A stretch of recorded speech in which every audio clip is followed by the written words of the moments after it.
money to spend, you're going to have to say no, because that's not in your best interest to spend all that time with them.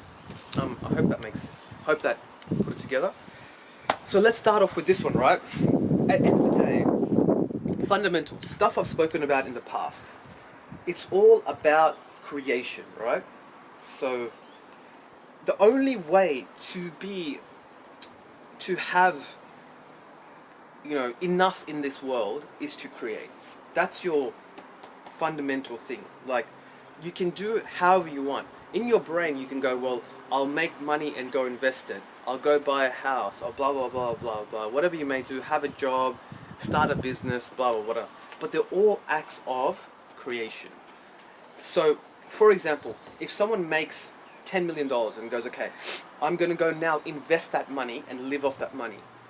It doesn't work like that. People think that you can just now, that somehow that you'll get money back. You're not. You're taking that $10 million and you're investing it, and that investment will create something in the world, and then you will get some money back. To the level of creation, the higher the level of creation your job has, the less replaceable you are, and the lower your level of creation is, then the more replaceable you are. But it's also that, you know, it's a bit of a graph. You can't just do all creation, because people need to, because if you do all creation and you don't have some kind of funnel to get the money and get paid from it, then all you'll be thinking is about is great ideas all day. While if you're doing a very process-oriented job, like a shelf packer, then how do you create in that? So fundamentally, you have to be thinking, in your job, there's always a moment of creation. Even if you're just doing the most basic role where you're just packing shelves, how do you create something? You can have a better attitude about it. You can be more happier. You're creating something within yourself. You know, the other team members might be like, well, no one in society, you know, really respects us. All we do is pack shelves, and no one really respects us. But you might be able to say to the team, look, team, society may not, you know, highly regard you, but look at the important things we do. All these packages, all these things that people need and want and are buying and spending their money on, we won't get done if we're not there. So even if they don't respect us that much, we should respect ourselves for what we do, you know. So you're raising, you know, the level of teams' spirits, you know, so that you're creating something. That's the lowest level, you know. So and then you've got, you know, creation in sales. Obviously in sales there's many hundreds of ways you can create new ideas. The client wants something for a cheap price but also a great quality product, and you're like, I don't know what to do. Like, then in that moment you have to create something. You have to create a solution that will solve both their problems. You might say to the client, well, I can't fix the whole roof, but your main area can be fixed with a very high quality solution at a cheaper price, but it's not going to fix your whole roof. So you've created something.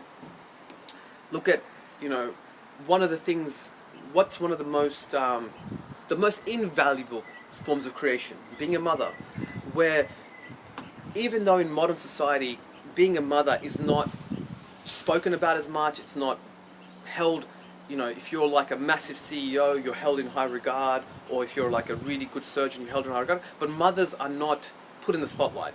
But fundamentally, mothers, when they become a mother or, you know, have a baby, all the society comes together to make sure that act of creation is protected.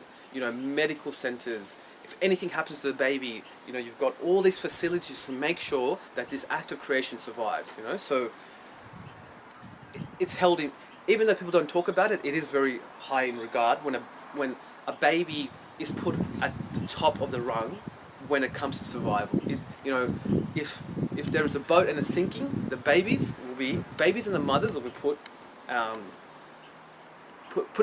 will be the ones saved first. You know?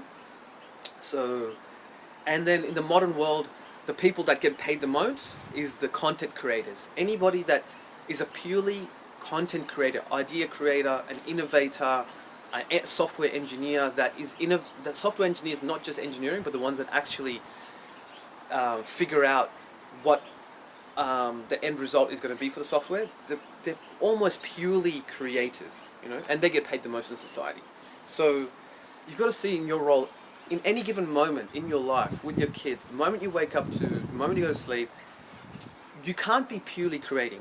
I'm not saying that. You've got to be like degrees, you know? If you're making a cup of coffee in the morning, you know, how it's only a standardized cup of coffee. So you're like, how do I create something out of that? It's not going to be, it's already there, systems are there. So 90% of it is going to be procedure, you know? 10% of it, you might want to add a little bit of a flair to it, add a little bit of, you know, extra milk, extra froth or whatever. You're creating something a bit different. When you give it to your partner, they're like, oh cool, what's this, you know? It's a little piece of creation, you know? And you can use that in every aspect of your life. But pretty much the universe, as far as I know, forces people to be in acts of creation all the time. You're part of a universe that was created somehow, and you are continuing that universe. You're part of that universe, the world, you know, that is in constant moment of creation, and you're part of that creation. So you've got to